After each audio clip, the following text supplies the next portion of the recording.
जय श्री जगन्नाथ। एही वर्षर कार्तिक मासर पंचुकर प्रथम दिन को आपण मानकु स्वागत।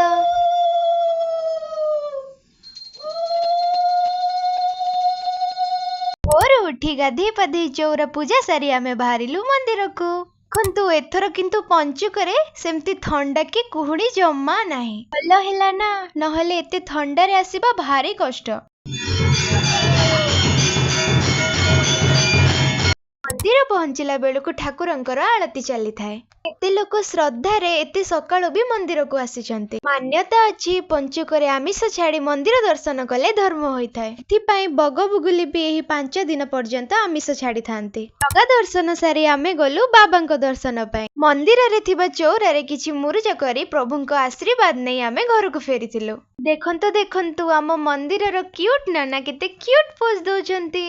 आसी चौरा पाखरे सीढ़ी, पानिया, दर्पण, शंख, चक्र, गदा, पद्म, तुलसी चौरा, श्री गणेश एवं आम त्रिमूर्तिंकर विभिन्न रंगर मुरुज पकेइथिलु। मुरुज केमती हेछि सेटा कमेंट रे जणेबे। रहिली।